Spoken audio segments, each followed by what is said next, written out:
à toutes, bonjour à tous et bienvenue dans l'école du futur. Au programme aujourd'hui, c'est un influenceur qui transforme YouTube en cours de maths littéralement à ciel ouvert. Son nom, Michael Launay, a.k.a. MicMath. Évidemment, ce sera dans notre focus du jour. Amélia Mattar a une idée derrière la tech, comme toujours évidemment. Et Amélia, aujourd'hui avec toi, on va revenir sur la lecture qui est grande cause nationale jusqu'à la fin de cette année scolaire 2022. Oui, et je trouve qu'à l'heure de la multiplication des supports numériques, il est hyper intéressant d'aller regarder d'un peu plus près cette grande cause et ses liens justement avec le numérique. Et on le fait dans un instant avec toi, bien sûr. La question du jour, la voici. La génération Tala va s'incarner littéralement dans notre talk de la création cinéma à l'inspiration scientifique. Ces jeunes relèvent littéralement tous les défis, notamment celui de prouver que la valeur n'attend pas le nombre des années. On met à l'honneur ces concours qui portent haut l'égalité des chances. En première partie, on est en Skype depuis Cannes, la gare de Cannes très exactement, avec Marc Germanang, le directeur général de l'association Moteur. Et puis vous les voyez aussi à l'image, Warren et Calypso, deux des lauréats du concours Moteur de cette promo 2022 saison 6. On y revient avec vous dans un instant, messieurs, dames. Et puis Claudine Schmuck est également avec nous en plateau. Vous êtes la fondatrice de Science Factor. En deuxième partie, on fera un focus sur ce concours qui fait porter le facteur science et chance à tous ces jeunes, là aussi, que vous réunissez par cette même passion des sciences et des technologies. Mais d'abord, focus évidemment.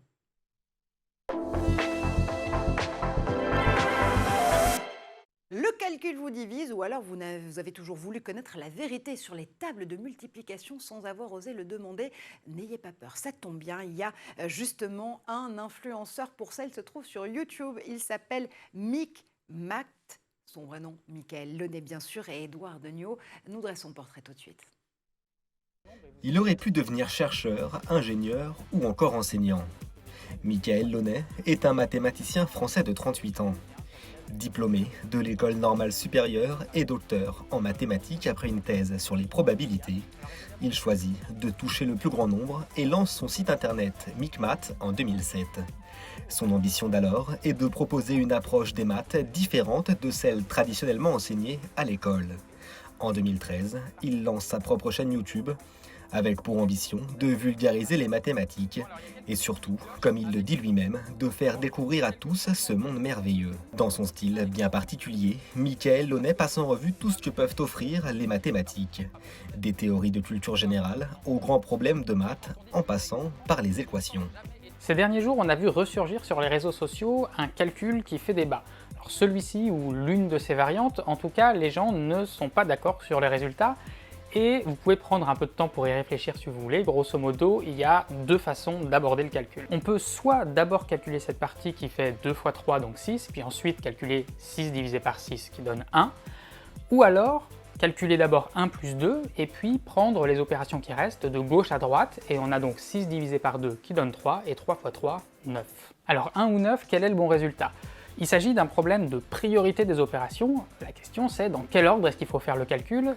Aujourd'hui, avec plus de 500 000 abonnés et près de 45 millions de vues, Michael Launay s'est imposé comme l'un des vulgarisateurs mathématiques de référence. Et il a réussi son pari, celui de partager ses connaissances avec le plus grand nombre. Mais tout de suite, on va décerner la palme de la créativité avec le concours Moteur. C'est le tout début de notre talk. Et pour parler justement de cette 6e saison du concours Moteur, on rejoint tout de suite le directeur général de l'association Moteur qui promeut ce concours et deux de ses lauréats en duplex depuis la gare de Cannes. Marc Germanang, vous êtes donc le DG de l'association Moteur. Vous êtes à côté de deux des lauréats et ils sont vraiment enthousiastes, Warren et Calypso, qui justement ont participé cette année à ce concours Moteur, sa 6e édition, des lauréats et des lauréates qui sont 25 en réalité en tout et avec lesquels vous avez monté les marches du palais des festivals de Cannes. Alors les selfies sont prohibés sur le tapis rouge, mais je crois que l'enthousiasme et la bonne humeur a quand même caractérisé cette 6e saison. C'est une 6e saison formidable avec des jeunes pleins de talent, des jeunes imaginatifs, des jeunes qui sont capables de choisir des thématiques, des personnes qui les inspirent, qui les touchent, qui leur donnent envie d'agir, qui leur donnent envie de se projeter, qui leur donnent envie d'avancer. Et c'est ce que l'association Moteur, créée par Caroline Sénéclose, fait avec ces jeunes. On leur permet d'exprimer leurs talents, d'exprimer leurs idées, d'exprimer leurs envies et de réaliser leurs rêves comme ils l'ont fait en montant les marches du Festival de Cannes. Et c'est formidable de voir ces jeunes fantastiques, 25 jeunes sur le tapis rouge des marches du Festival de Cannes pour cette 75e édition du festival. Et les règles du jeu du concours moteur, ce sont les mêmes depuis ces 6 dernières années. Ouvert pour tous les jeunes de 14 à 22 ans. Il faut rendre hommage en vidéo en 1 minute 30 top chrono à une personne qui les inspire ou qui leur donne de se projeter dans l'avenir avec confiance. Vous avez choisi, Calypso et Warren, de mettre quelle personnalité inspirante en avant cette année? Personnellement, j'ai fait le choix du rappeur Tyler, the Creator, qui est un rappeur américain assez connu dans le monde. Et il m'inspirait personnellement parce que c'est une personne assez créative et qui n'a pas peur d'être elle-même, ce qui peut être compliqué pour nous à notre âge, donc moi à 18 ans. Et il y a toute tranche d'âge ici, donc ça part de 14 ans donc à 22 ans, voire plus. Et c'est une période durant laquelle c'est peut-être dur de s'accepter et de s'assumer. Et je trouvais que Tyler, the Creator était inspirant en ce sens-là. Et Calypso, quelle est la personnalité inspirante que vous avez proposée justement pour candidater à ce concours? Moi, j'ai décidé de faire sur les femmes en général, parce qu'il y a plein de femmes très très inspirantes qui ont été oubliées dans l'histoire. Donc c'est plus la représentation des femmes dans la société, dans l'art et à l'école aussi qu'on peut avoir. Voilà. On voit des propositions très inspirantes et je crois que les autres lauréats et lauréates ont choisi Simone Veil, Tata Lulu, parce qu'on pouvait aussi choisir évidemment une personne inspirante de sa famille, des grands-pères aussi beaucoup qui ont été mis en avant d'ailleurs dans les candidatures et dans les lauréats de cette année, ou encore sa prof de sport, c'est Talia qui a proposé ce portrait et cette interview. La présidente du jury, c'est Agnès Jaoui. Évidemment, ce jury a dû trancher parmi 400 films pour venir choisir vos 25 propositions lauréates. Marc, est-ce que le choix a été difficile? Le choix est extrêmement difficile. On a reçu des centaines de vidéos de jeunes, des centaines de vidéos qu'ils ont faites avec un lien très fort avec ce qu'ils sont, avec leur intimité, avec une façon de se dire eux-mêmes, de se dévoiler et de se dévoiler à travers quelqu'un d'autre.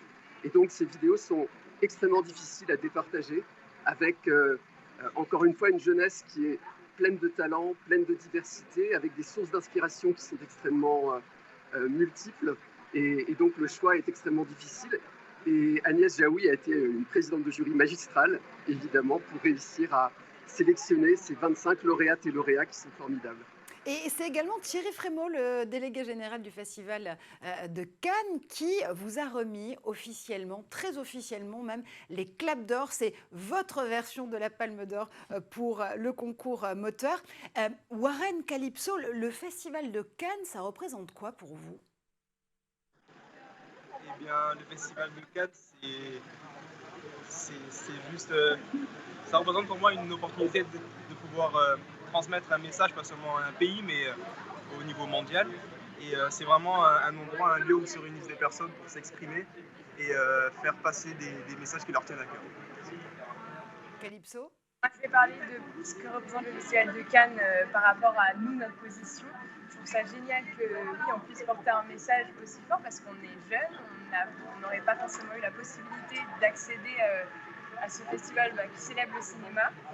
Et oui, que nous, qui venons de partout en France, puissions porter nos messages sur ces marches et rencontrer des gens. C'est une super opportunité pour faire des rencontres, pour discuter avec des personnes très inspirantes. Donc moi, c'est ça.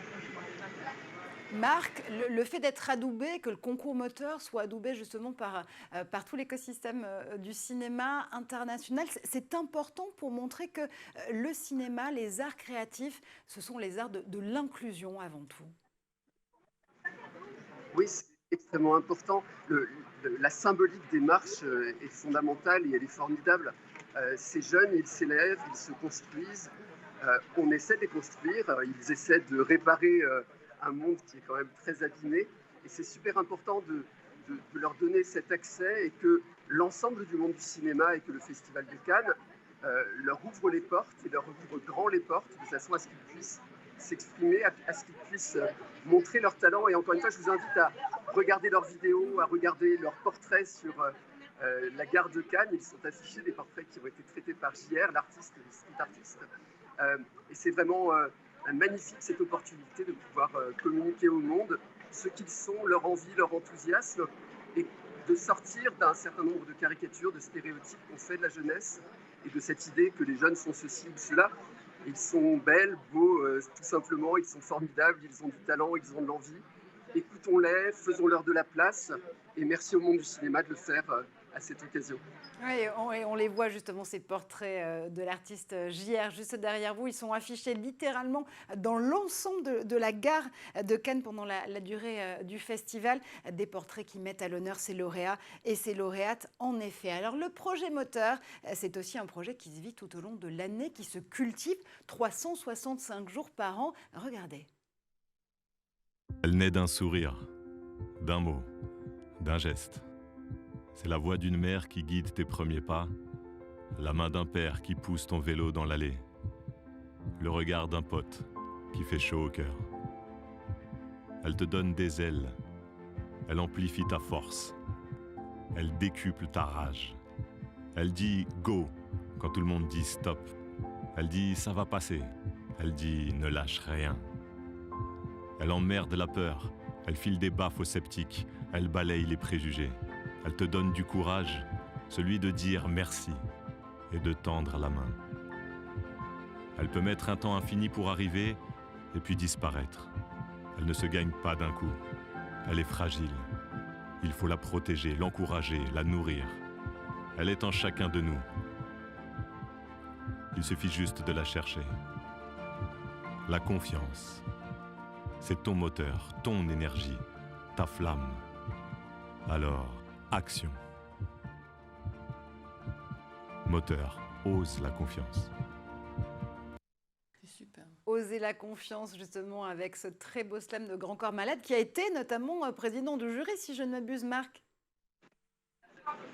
Absolument, merci à Grand Corps Malade de nous avoir prêté sa voix, au-delà de nous avoir prêté des temps avec les jeunes pour présider un jury, pour choisir des films et pour évidemment nous aider avec Moteur à faire porter, à faire entendre cette voix des jeunes et de faire de la place sur les écrans, dans nos vies, partout en France et dans le monde.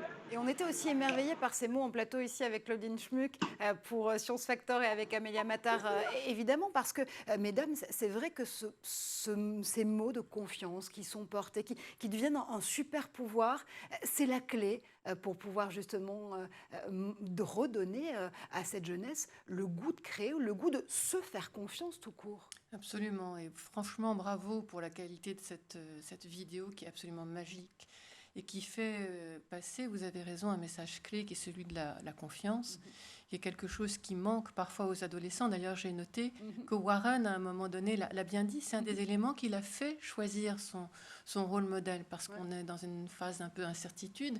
Et il a dit, mais celui-là, je l'ai choisi parce qu'il a osé affirmer. Voilà, et donc vraiment, ce concours, je le connaissais déjà un peu, mais je le découvre encore plus grâce à vous. Je dis vraiment bravo, bravo, bravo, enthousiaste. Les concours qui s'auto-congratulent, et vous avez raison, parce qu'il y a énormément de complémentarité entre vos deux propositions et vos deux initiatives. Amélia, toi aussi, la confiance, évidemment, c'est le mot fondamental pour pouvoir aller plus loin. Oui, et voilà, ça me fait forcément penser aussi à Montessori, qui plaçait ce mot confiance au cœur de sa pédagogie. Et ce que je trouve hyper lumineux dans ce qu'on vient de voir, c'est que la confiance en soi, elle vient aussi de la confiance qu'on nous accorde. Et là, on accorde beaucoup de confiance à ces jeunes. Et voilà, le résultat est spectaculaire. Marc, justement, mettre en avant cette jeunesse, l'égalité des chances, la confiance, c'est dans l'ADN du projet Moteur depuis sa création en 2017. C'est encore plus important de les défendre aujourd'hui. C'est vraiment très important. La confiance, on peut la donner facilement. Et quand on la donne, les autres la reçoivent. Et en la recevant, évidemment, ils se renforcent, ils se transforment, ils s'embellissent. Et donc, c'est vraiment quelque chose de fondamental. Et je crois que nous pouvons toutes, tous, très facilement accorder notre confiance, faire confiance, et notamment aux jeunes. encore une fois, ils ont des capacités, des possibilités qu'ils ne connaissent pas toujours, qu'on peut leur révéler. Et avec Moteur, on essaie de leur faire prendre conscience par l'action, une action en apparence très simple, un film de 90 secondes. Un film de 90 secondes, c'est quand même très très compliqué, ils vous le diront, elles vous le diront. Mais avec cette réalisation, le fait d'agir, d'être dans l'action, évidemment, ça donne confiance en soi.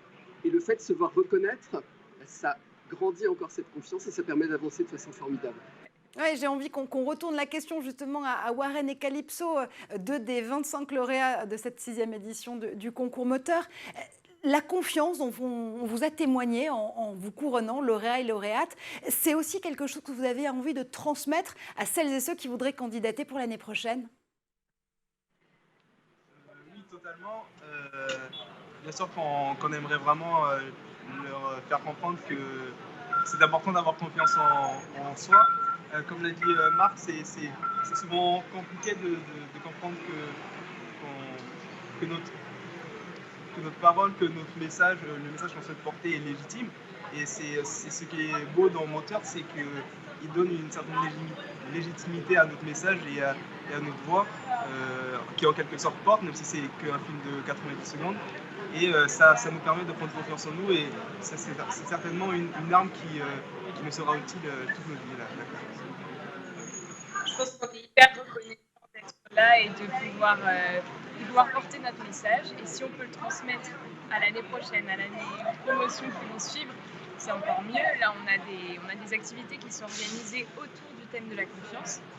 Et déjà, depuis les quelques jours où on est là, je pense qu'on se sent valorisé, on se sent mis en lumière et c'est super agréable. Et ça, on est très reconnaissant par rapport à ça pour tous les encadrants. Pour l'association et on est fiers aussi de porter un message aussi fort parce que c'est vrai qu'on n'est pas souvent entendu en tant que jeune et faire une vidéo de 90 secondes qui peut ne serait-ce qu'un tout petit peu changer notre vision de nous-mêmes, notre vision du monde, la vision des autres, c'est beau.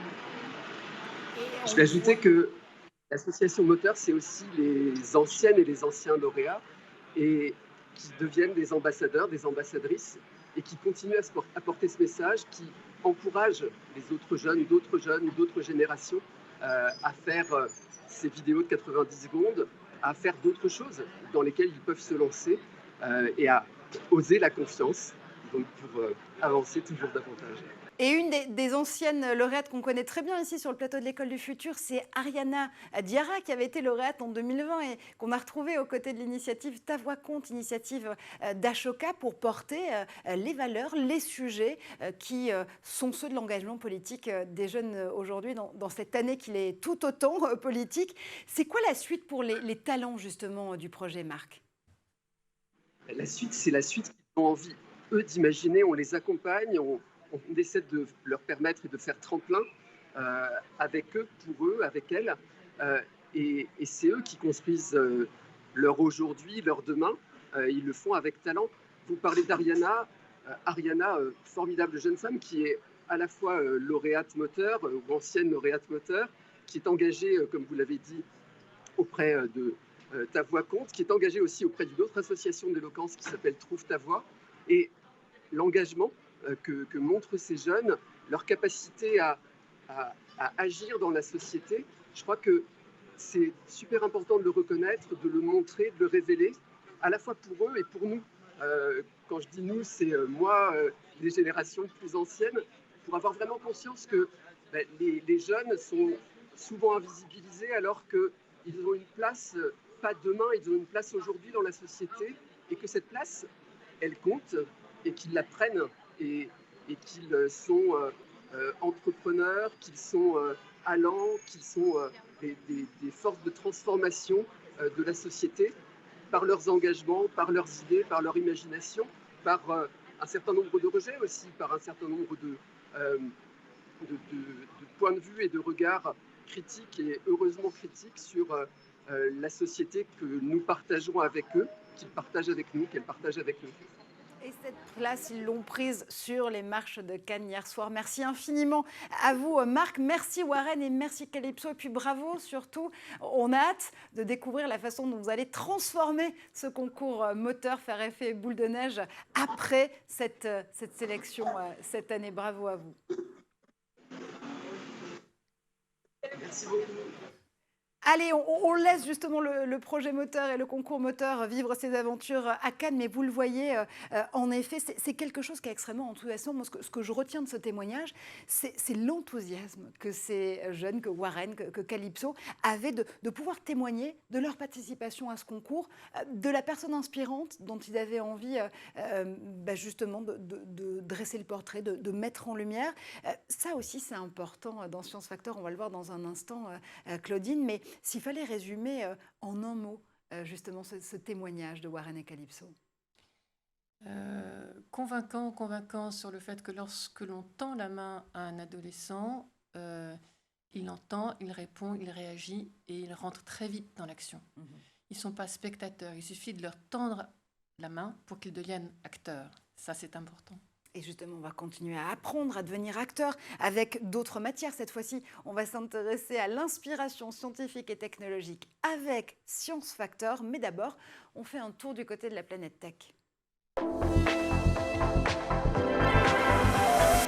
Et c'est à l'instant Zap, bien sûr, avec Cheryl Jessica Isengay.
Next step towards automation.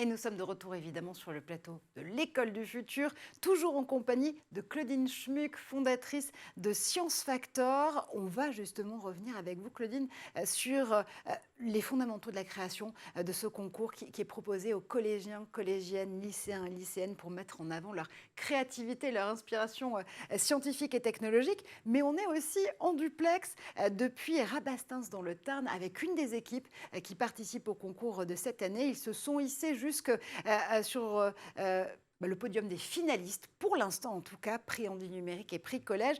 C'est vous les Ulyssiens, Mathéo et Mathilde, bonjour à vous. Bonjour. Bonjour. On revient dans un instant justement comprendre de plus près quel est votre projet, mais d'abord, Amélia Matar a une idée derrière la tech.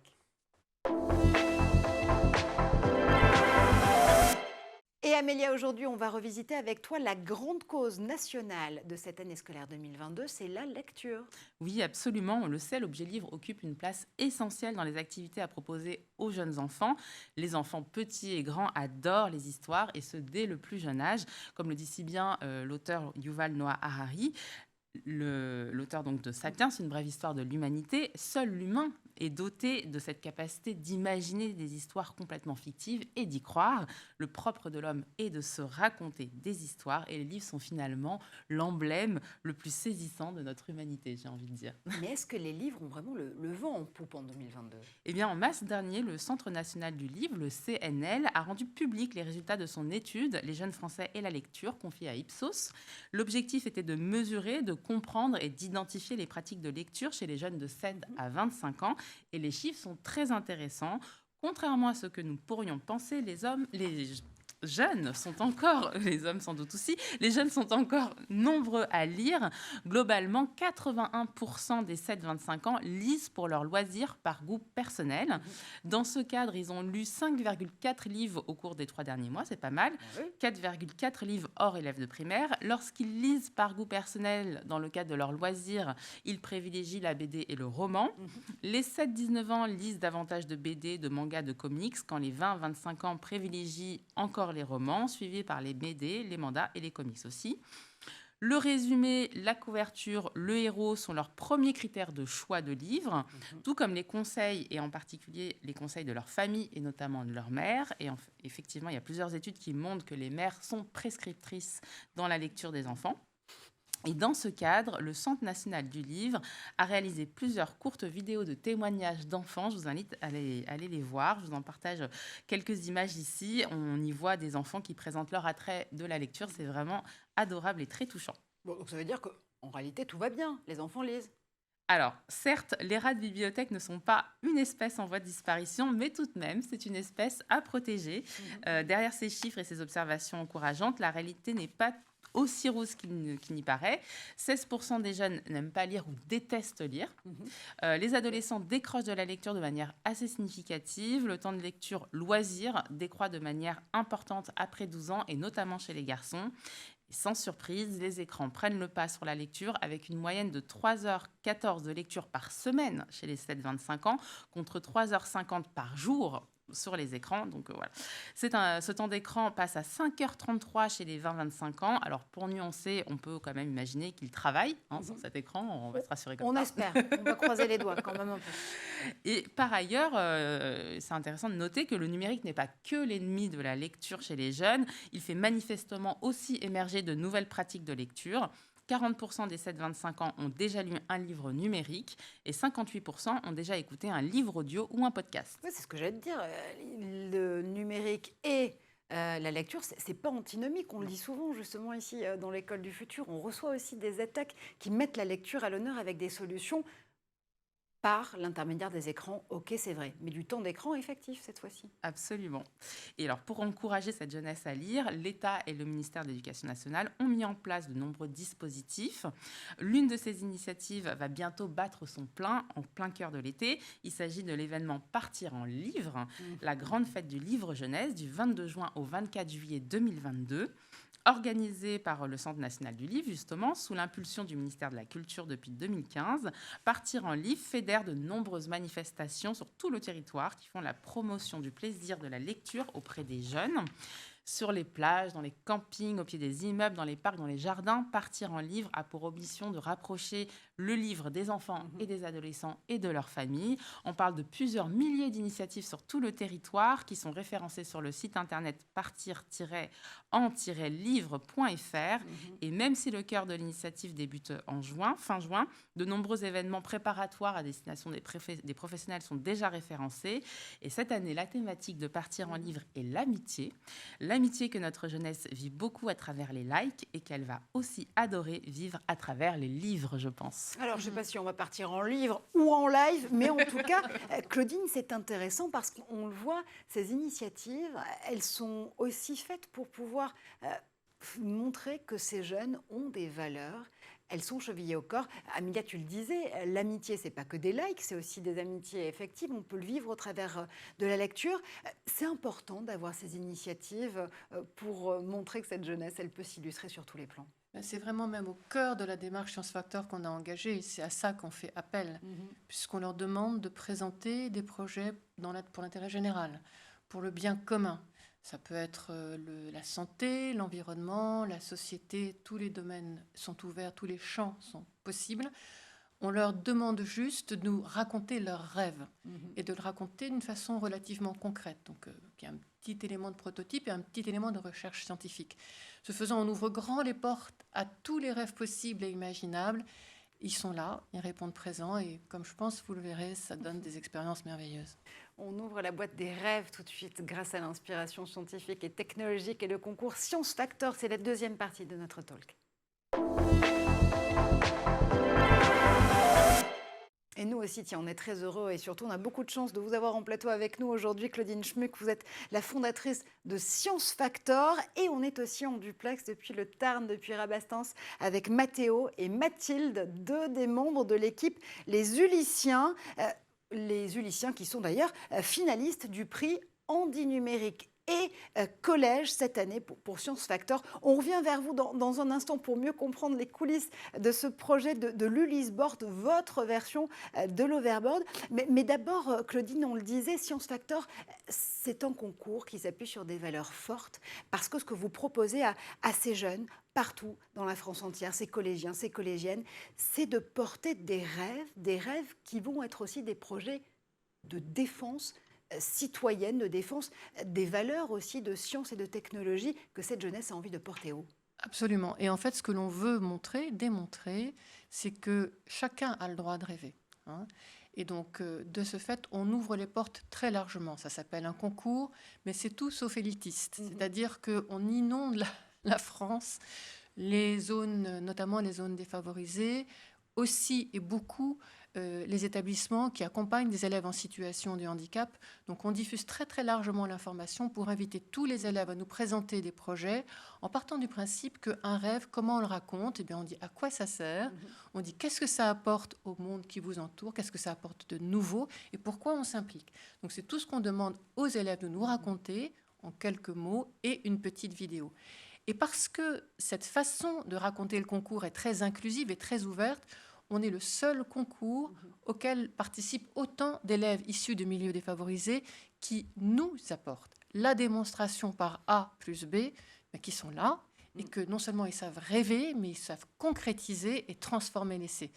Et je pense que la rencontre qu'on va faire grâce à vous va peut-être le prouver. Grâce à vous surtout, parce qu'on est très heureux encore une fois de pouvoir retourner ces questions à Mathilde et à Mathéo.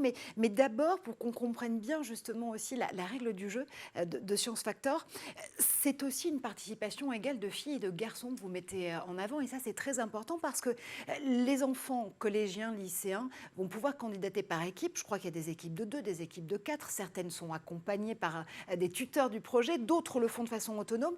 Mais à chaque fois, il faut que le chef d'équipe soit une fille. Absolument, on applique la discrimination positive et on est le seul concours à le faire et de ce fait on est le seul concours scientifique et technique où participent autant de filles que de garçons et c'est une façon de montrer qu'elles ont toutes les capacités et parce qu'on leur fait confiance, elles prennent confiance, elles assument ce rôle de chef d'équipe.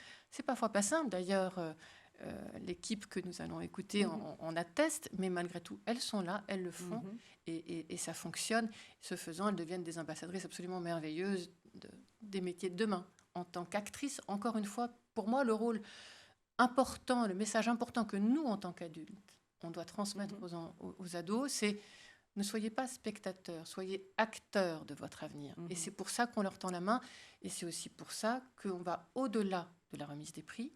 C'est-à-dire qu'on est aussi le seul concours à les accompagner 1 an, 2 ans, parfois 3, pour concrétiser leurs rêves. Et là, c'est là que de très, très belles histoires aussi On y revient dans un instant, mais c'est vrai que ces finalistes, elles sont aussi dans les starting blocks pour présenter leur projet. Ça va se passer tout au long de la semaine prochaine, du 30 mai au 3 juin, une semaine pour représenter les projets, les pitcher et puis peut-être être lauréat. Il y a plusieurs catégories qui donnent le ton d'ailleurs de ce qu'est Science Factor. Le prix CARE, un prix qui récompense l'équipe qui a le mieux pensé, rêvé cette innovation au service de la santé et du bien-être. Un prix égalité filles-garçons, là aussi, pour récompenser des innovations qui vont permettre de prévenir et de lutter contre le sexisme.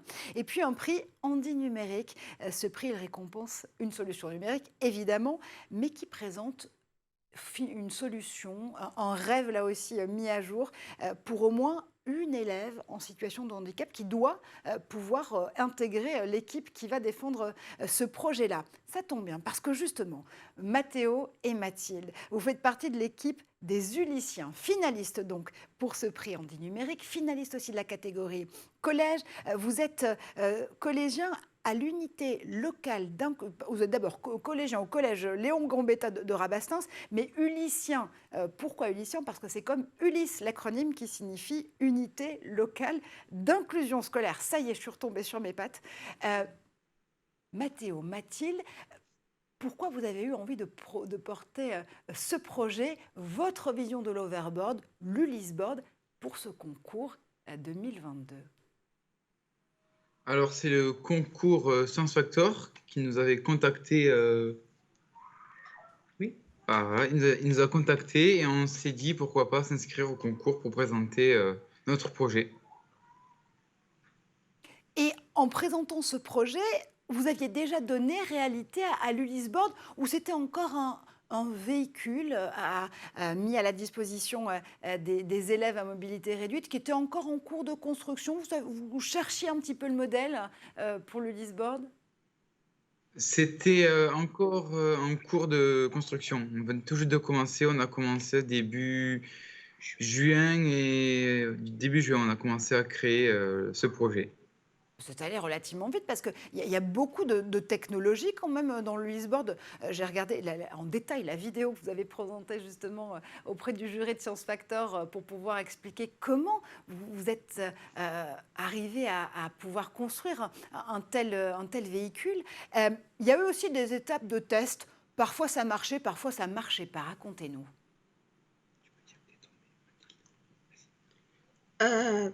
Parfois... ça marchait du coup. Mais par contre, on est un peu tous tombés. Du coup, voilà. Il y a eu aussi plusieurs chutes, problèmes d'assemblage des pièces. On a dû revoir le système, tout ce qui était la carlingue et tout ça. Donc, c'était très rigolo à faire et ça m'a plu. C'est très bien ce petit projet. Ce petit projet, ce grand projet, Mathéo, dis donc, parce que c'est ce qui est intéressant aussi. On le voit, Claudine, avec Mathéo, avec Mathilde, c'est que voilà, on peut tomber, on peut échouer pendant la durée de création du projet. C'est pas grave, on se remet en selle tout de suite et on essaie de pouvoir aboutir d'un projet qui est technologique et scientifique et qui va fonctionner. Absolument. Et donc, en fait, ils ont effectivement sont allés vers toutes les étapes de tests. Ça ne fonctionne pas, on s'y remet, on fait évoluer. Et ce qui est encore mieux, et je trouve que ça serait bien si vous pouviez nous le montrer, parce que je sais que vous avez toutes les versions des prototypes qui sont derrière vous. Je pense que ça serait bien que vous vous baladiez et que vous nous montriez à la caméra, avec la caméra, les différents Ulyssboards que vous avez inventés. Alors, est-ce qu'on peut essayer de Est-ce qu'on peut essayer de faire ça? Action-réaction. Ils vont essayer. Mais il faut toujours... Alors ça, c'est une très belle démonstration parce qu'il faut toujours essayer, au moins. Après, voilà. On voit si ça marche ou si ça ne marche pas. Je trouve... Le premier, c'est celui-là qu'on a créé en début d'année dernière. Fin d'année, je veux dire. Donc, c'était pour s'asseoir. C'était le tout premier prototype. Donc, après, on a... Celui-là, on a enchaîné sur celui-là, alors qui est pour ceux qui ont des plâtres et des béquilles. Donc là, ils peuvent poser la jambe et en haut, ils peuvent poser les béquilles sur le pose-béquille. Juste ceci. Et les guidons qui ne tenaient pas. On a fait un autre un peu mieux cette fois-ci.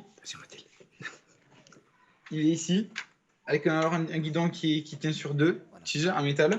On a soit pour s'asseoir aussi un peu plus confortable et avec du métal, puisqu'avant c'était fait avec une imprimante 3D, et les pièces craquées, cassées.